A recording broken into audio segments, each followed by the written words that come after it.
আসসালামু আলাইকুম viewers, Microsoft Excel এর এই ভিডিও সিরিজে আপনাদের সবাইকে স্বাগতম জানাচ্ছি। আমি মেহেদী হাসান। গত পর্বে আমি মাইক্রোসফট এক্সেল শুরু করেছি, এক্সেল এর সিরিজ টিউটোরিয়াল দেওয়া শুরু করেছি এবং আজকে পর্ব 2 এ আমি দেখাবো কিভাবে আপনারা অটোফিল করবেন। অটোফিল এর বিষয়টা দেখাবো। তো আমাদের অনেক সময় হতে পারে আমরা সিরিয়াল নাম্বার লিখতে পারি বা অনেক ডেটের বিভিন্ন বিষয় থাকে, তারপরে ডে এর বিষয় থাকে, ইয়ারের বিভিন্ন বিষয় থাকে। এই বিষয়গুলোকে অটোফিল করলে কি হয়, সহজে অনেক কিছু করা যায়। তো আমি সাপোজ এখানে দেখুন এ নাম্বার কলামের 1 নাম্বার রোয়ে আমি সাপোজ 1 লিখছি, তারপরে 2 লিখছি। সাপোজ আমি যদি এখানে আমি এখানে সিরিয়াল নাম্বার লিখি তাহলে বুঝতে সুবিধা হবে। আমি এখানে লিখছি সিরিয়াল নাম্বার, দেন আমি এখানেই অটোফিল করে দেখাচ্ছি। ধরুন আমি এখানে দিতে চাচ্ছি 1 তারপরে 2। ধরুন আমাদের যে কাজটা করতে যাচ্ছি সেখানে সিরিয়াল নাম্বার আমাদের প্রয়োজন হবে প্রায় 20টার মতো। তাহলে আমি যদি এখানে 3 4 করে করে দেই তাহলে কিন্তু আমাদের অনেকটা সময় লেগে যাবে, তাই না? তাহলে এজন্য আমরা কি করব, অটোফিল ব্যবহার করব। যদি আমাদের 100টা ইনপুট দিতে হয় তাহলে আমরা কিন্তু যদি হাতে ম্যানুয়ালি করতে চাই তাহলে সময় লেগে যাবে। সেখানেও আমরা অটোফিল ব্যবহার করার মাধ্যমে সহজে 100 পর্যন্ত নিয়ে যাব। এভাবে যতগুলো শীট আছে, রো রয়েছে, তো ততগুলো রোতেই আমরা অটোফিল ব্যবহার করতে পারবো, কোনো সমস্যা হবে না। তো এই জন্য কি করতে হবে, আমাদের প্রথমে 1 2 লিখলাম, এখন এই দুটোকে ড্র্যাগ করে সিলেক্ট করতে হবে মাউস দিয়ে। এরপরে যখন এই নিচের দিকে নিয়ে আসবেন দেখবেন মাউসের কার্সরটা এখন কিন্তু রয়েছে এইরকম প্লাসের মতন, সাদা ধরনের। যখন আমরা এই জায়গাটাতে কোণাতে নিয়ে যাব তখন কিন্তু প্লাস চেঞ্জ হয়ে গেল এটার স্টাইলটা। ওকে, এখন যদি এটাকে ধরে নিয়ে নিচে নেমে নিয়ে আসি তাহলে দেখুন আমাদের অটোফিল কিন্তু হয়ে যাচ্ছে। ঠিক সুন্দরভাবে দেখুন এখানে 3 4 5 6 ভাবে একবারে 30 পর্যন্ত চলে গিয়েছে, আমাদের অটোফিল হয়ে গিয়েছে। ওকে, তো আপনি যদি চান যে এরপরে আরো প্রয়োজন তাহলে কি করবেন, যে কোনো দুইটা সিলেক্ট করতে পারেন, সমস্যা নেই, বা তিনটা চারটা বেশিও সিলেক্ট করতে পারেন, মিনিমাম দুইটা সিলেক্ট করতে হবে। এরপরে আপনারা মাউসের কার্সারটা যখন এইরকম হবে তখন আপনারা ড্র্যাগ করে নিচে টেনে নিয়ে আসবেন, অটোফিল হয়ে যাবে। ওকে, সো এইটা গেল অটোফিল নাম্বারের বিষয়টা। ওকে, আচ্ছা, এখন তার আগে একটা বিষয় বলে নেই যে আপনারা যদি চান যে পরের সেলে মুভ করতে, আমরা কিন্তু শিখেছি যে প্রত্যেকটা যে ফাঁকা ঘর রয়েছে এদেরকে বলা হয় এক একটা সেল। তো আপনি যদি চান পরের সেলে যেতে তাহলে কি করবেন, কিবোর্ড থেকে ট্যাব প্রেস করতে পারেন, তাহলে কি হবে, পরের সেলে চলে যাবে। আপনি যদি চান নিচের দিকে আসতে তাহলে কি করবেন, আপনারা এন্টার ব্যবহার করবেন কিবোর্ড থেকে, তাহলে নিচের দিকে চলে আসবে। ওকে, তো এই গেল সিরিয়াল নাম্বার। এখন যে বিষয়টা আমরা দেখবো অটোফিলের সেটা হচ্ছে ডে। আমরা যদি সাপোজ এখানে লিখি সানডে, লক্ষ্য রাখুন বানান ঠিক হতে হবে। এরপর যদি আমরা এখান থেকে এই যখন প্লাসটা এরকম হবে যদি নিয়ে আসি, দেখুন Monday, Tuesday, Wednesday, Thursday, Friday, এভাবে অটোফিল হচ্ছে। ওকে, দেখুন, লক্ষ্য রাখবেন বানান যেন ঠিক থাকে, তাহলে এটা অটোফিল হয়ে যাবে। আচ্ছা, এরপর যদি আমরা কোনো মান্থ বা মাসের নাম লিখি, সে ফর এক্সাম্পল আমি এখানে লিখছি এপ্রিল, সাপোজ বোঝানোর সুবিধার জন্য। তো আমি যদি এখন এটাকে যদি এইভাবে ধরে ড্র্যাগ করে নিচের দিকে নিয়ে আসি সিলেক্ট অবস্থায়, দেখুন এপ্রিলের পর মে, মের পর June, July, August, September, October, November, December, আবার শুরু হয়েছে জানুয়ারি থেকে। এইভাবে কিন্তু মাসেরও অটোফিল করা যাবে। ওকে, তো এরপরে যদি আমি দেখি টাইমের একটা শিডিউল করতে চাচ্ছি, ধরুন আমি চাচ্ছি যে আধা ঘন্টা পর পর বা হাফ অ্যান আওয়ার পর পর সময়টা চেঞ্জ হোক, তাহলে তাহলে আমাদের বারবার হাতে ম্যানুয়ালি ইনপুট দিয়ে কিন্তু সেটা অনেকটা সময় লেগে যাবে, তাই না? তো আমি কি করতে পারি, এক্ষেত্রে অটোফিল করতে পারি। সাপোজ আমি ধরি আমি দিতে চাচ্ছি 9টা 30, 9:30 AM। ওকে, এবং নিচের লাইনে আমার দিতে হবে কতক্ষণ ব্যবধানে চাচ্ছি, 10টা, তাহলে কত হলো, 30 মিনিট ব্যবধান হচ্ছে, তাই না? 10টা AM। আচ্ছা, এখন দেখুন উপরে 9:30, নিচে 10:30, তাহলে হলো 1 ঘন্টা, সরি 1 ঘন্টা করে এটার শিডিউলটা হলো।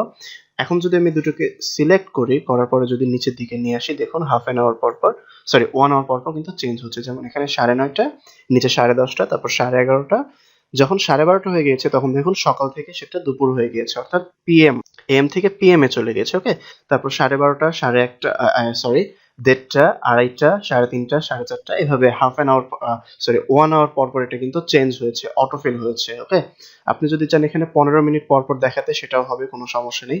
আমি যদি এখানে 10টা সাপোজ 15 দিচ্ছি, পিএম ধরলাম, এবং নিচে দিলাম সাপোজ 10:30 PM। ওকে, এখন যদি আমি তাহলে দেখুন ব্যবধান এখানে কত, 15 এবং এখানে 30, তাহলে 15 মিনিট করে ব্যবধান। এখন যদি আমি দুটোকে সিলেক্ট করি মাউস দিয়ে এবং যদি কার্সারটা যখন এরকম কালো প্লাস হবে তখন যদি আমি ড্র্যাগ করে নিচের দিকে নিয়ে আসলাম, এর ফলে কি হলো দেখুন 15 মিনিট ব্যবধানে কিন্তু এটা চেঞ্জ হচ্ছে। যেমন 10টা 15 থেকে 10টা 30, 10:45, 11টা, 11:15, 11:30, 11:45, 12টা এইভাবে।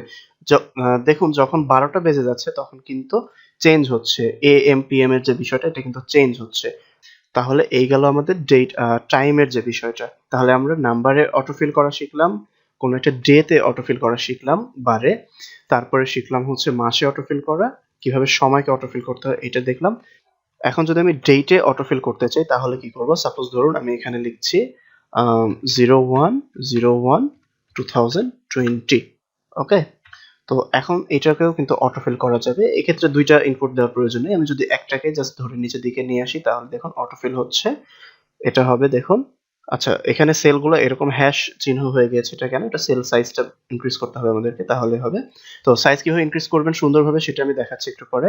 তো এখন দেখুন এটা এখানে কিন্তু চেঞ্জ হচ্ছে, তারিখ কিন্তু চেঞ্জ হচ্ছে, তাই না? জানুয়ারি মাসের 1ম তারিখ 2020 সাল, তারপরে 2 তারিখ জানুয়ারি মাস 2020 সাল, এভাবে কিন্তু এটা চেঞ্জ হচ্ছে। এটা 30 তারিখ পর্যন্ত গিয়েছে। এখন যদি আমি এটাকে আরো নিচে নিয়ে যাই, সো এখন দেখুন 31 তারিখ পর্যন্ত জানুয়ারি এখানে ঠিক আছে, তারপরে চলে গেছে কিন্তু ফেব্রুয়ারি মাসে, তাই না? 2020 সালের 1 তারিখ ফেব্রুয়ারি মাস, অর্থাৎ 2 মাস হিসেবে নিচ্ছে, দ্বিতীয় মাস। এভাবে এটা অটোফিল চলবে। তাহলে আমরা কি করতে পারলাম? ডেটকেও আমরা কিন্তু অটোফিল করতে পারলাম, ওকে? আচ্ছা এখন সাপোজ আমি এখানে লিখছি আমার নাম, আমি যদি চাই যে এই নামটা আমি অটোফিল করতে তাহলে কিন্তু এটাকে অটোফিল করা যাবে, অর্থাৎ একই নাম কিন্তু বারবার নিচে নামতে থাকবে, তাই না? এই যে এটাও কিন্তু অটোফিল হচ্ছে, ওকে? তো এইভাবে অটোফিল করা যায়। আর আরেকটা বিষয় সেটা হচ্ছে যে আমরা যে বিষয়গুলো এখন লিখলাম, ইনপুট করলাম, এদেরকে বলা হয় ডেটা এন্ট্রি করা বলা হয় এটাকে। তো এখন আমি যে বিষয়টা দেখাবো সেটা হচ্ছে আপনারা কিভাবে একটা কলামের সাইজটাকে ঠিক করবেন, রো এর সাইজটাকে ঠিক করবেন, এই বিষয়টা দেখাবো। এবং যে ডাটাগুলো আমরা এন্ট্রি করেছি আমরা সেখানকার কোনো একটা ডাটাকে এডিট করতে পারবো কিভাবে, ডাটাকে কিভাবে ডিলিট করতে পারবো সেটা আমরা দেখবো, ওকে? তো প্রথমে আমরা দেখে নিচ্ছি কিভাবে আমরা এই কলামের যে সাইজটা উইডথটা আছে সেটাকে কিভাবে ঠিক করতে হয়। তো ধরুন এখানে সিরিয়াল নং লেখা আছে এবং এখানে 1 2 3 এটা কিন্তু অনেকটা জায়গা নিয়ে নিয়েছে, তাই না? যেমন এখানে সিরিয়াল নং, এখানে কিন্তু অনেকটা সাদা জায়গা রয়েছে, তো আমাদের তো এতটুকু জায়গার প্রয়োজন নেই, তাই না? তো এখন আমি কি করতে পারি, এই উপরের দিকে যে কলামটাকে করতে চাচ্ছেন তার ডান দিকে আসবেন, আসার পরে এটাকে ইচ্ছা করলে মাউসে ড্রাগ করে যদি আমরা ডান দিকে নিয়ে যাই সেই সেলটা বড় হবে, আবার যদি বাম দিকে নিয়ে আসি সেলটা কিন্তু ছোট হচ্ছে। আরেকটা সহজ বুদ্ধি আছে, সেটা হচ্ছে আপনি যদি এইখানে এসে ডাবল ক্লিক করেন তাহলে এক্সাক্ট যতটুকু জায়গা প্রয়োজন ঠিক ততটুকু জায়গা নিবে, বাকি জায়গাটা নিবে না। ঠিক একইভাবে দেখুন ওয়েডনেসডে, এখানকার DAY এটা কিন্তু অনেকটা ভিতরের দিকে ঢুকে গেছে, রাইট? আপনারা ফর্মুলা বারে দেখতে পাচ্ছেন এখানে ওয়েডনেসডে, এখানে কিন্তু DAY এটা কিন্তু অনেকটা ভেতরের দিকে ঢুকে গেছে, ওকে? তো আমরা এখানে এটাকেও তাহলে আমাদের কি করতে হবে? বাড়াতে হবে। তো আমি যদি চাই এক্সাক্ট যতটুকু ডাটা রয়েছে সেটার উইডথ পর্যন্ত যদি এক্সাক্ট সেভাবে নেয় তাহলে আমরা এখানে কি করব? বি সেলের এইদিকে এসে কলামের এখানে এসে ডাবল ক্লিক করব, তাহলে দেখুন এক্সাক্ট যতটুকু প্রয়োজন ছিল ঠিক ততটুকু নিয়েছে। একইভাবে আমরা সি কলাম এটাকেও অ্যাডজাস্ট করতে পারি, আমরা ডি কলাম এটাকেও অ্যাডজাস্ট করতে পারি, ই কলাম এটাকেও অ্যাডজাস্ট করতে পারি, এফ কলাম এটাকে আমরা অ্যাডজাস্ট করতে পারি। দেখুন এক্সাক্ট যতটুকু জায়গা প্রয়োজন ঠিক ততটুকু নিয়েছে, এবং জি কলাম এটাকে আমরা অ্যাডজাস্ট করে নিলাম, ওকে? তো এইভাবে তাহলে কলামকে অ্যাডজাস্ট করতে হয়।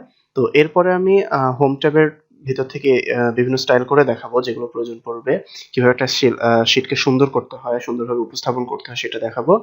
তো এখন আমি দেখি যে কোনো ডাটা যদি আমি এন্ট্রি দিয়ে ফেলি এবং সেটাকে যদি পরবর্তীতে এডিট করতে চাই তাহলে কিভাবে এডিট করব? তো ধরুন আমি এখানে মেহেদি লেখা রয়েছে, এই ডাটা এটাকে আমি এডিট করতে চাচ্ছি। এখন এটা সিলেক্ট করার সাথে সাথে কিন্তু আমাদের ফর্মুলা বারে কিন্তু এখানে যে এন্ট্রিটা রয়েছে সেটা কিন্তু সিলেক্ট হয়ে যাবে। আমি যদি এখন এটাকে এডিট করতে চাই আমি দুইভাবে করতে পারি। প্রথমত আমি যদি এই সেলটার উপর ডাবল ক্লিক করি মাউস দিয়ে তাহলে দেখুন কার্সর চলে এসেছে। এখন আমি ইচ্ছা করলে এখানে কিন্তু এটাকে এডিট করতে পারি, ওকে? অথবা আরেকটা উপায়ে এডিট করা যায়, সেটা কি? সেটা হচ্ছে আমি সাপোজ এইটাকে এডিট করতে চাচ্ছি, ডাবল ক্লিক না করে আমরা ফর্মুলা বারে যদি সিঙ্গেল ক্লিক করি তাহলে কিন্তু কার্সরটা চলে আসবে, ওকে? তো আমি যদি এখানে চেঞ্জ করি বা ডিলিট করি দেখুন এখান থেকে কিন্তু এটা ডিলিট হচ্ছে। এখন যদি আমি এখানে এডিট করি নতুন ডাটাটা কিন্তু এখানে এন্ট্রি হবে, ওকে? তো এইভাবে কোনো একটা ডাটাকে এডিট করতে হয়, কোনো একটা সেলের যে ডাটাটা আমরা ইনপুট দিব সেই ডাটাটাকে এডিট করতে হয়, ওকে? তো এখন দেখবো যে কোনো একটা সেলে যে ডাটাটা এন্ট্রি করা রয়েছে সেটা কিভাবে ডিলিট করব আমরা। এডিট করা তো দেখলাম, ডিলিটটা কিভাবে করতে হয় খুবই সিম্পল। আমরা জাস্ট সেই সেলটাকে সিলেক্ট করব, দেন কিবোর্ড থেকে ডিলিটে প্রেস করব। দেখুন পুরো এন্ট্রিটা ডিলিট হয়ে গিয়েছে, ওকে? তো এই হলো আজকের ভিডিও। আজকের ভিডিওতে আমরা দেখলাম কিভাবে অটোফিল করতে হয় কিভাবে কোনো একটা সেলের ডাটাকে ডিলিট করতে হয়, সেটা এডিট করতে হয়, এই বিষয়গুলো দেখলাম এবং কিভাবে কলামকে অ্যাডজাস্ট করতে হয় সেটা দেখলাম। আরেকটা বিষয় দেখাবো বলেছিলাম, সেটা হচ্ছে কিভাবে রো এর হাইটটা কিভাবে ইনক্রিজ করতে হয় সেটা। তো আপনারা যখন কলামের এখানে মাউসের কার্সর নিয়ে যাবেন তখন কিন্তু দেখুন এরকম একটা আইকন চলে এসেছে মাউসের কার্সরের। তো এটা ধরে কিন্তু আমরা কি করেছি, এখানে যখন রো এর কাছে নিয়ে যাব তখনও কিন্তু সেই কার্সরটা চলে আসবে মাউসের। তো এটাকে যদি আমরা ড্র্যাগ করে নিচের দিকে নিয়ে আসি তাহলে কিন্তু হাইট চেঞ্জ হবে। ওকে, দেখুন এটাকে যদি এভাবে নিয়ে আসি হাইট উইথ, এটার হাইটটা চেঞ্জ হবে অ্যাকচুয়ালি। ওকে, তো এইভাবে হাইট চেঞ্জ করতে হয়। তো এই ভিডিও এতটুকু থাকবে। পরবর্তী ভিডিও টিউটোরিয়ালগুলোতে আমি মাইক্রোসফট এক্সেল এর বিশদ বর্ণনা নিয়ে আসবো। অনেক টিউটোরিয়াল দিব এই বিষয়ে, যাতে করে আপনারা এটাকে খুব সহজে শিখতে পারেন বাসায় বসে। ওকে, তো এই ভিডিও এতটুকু থাকবে। আল্লাহ হাফিজ।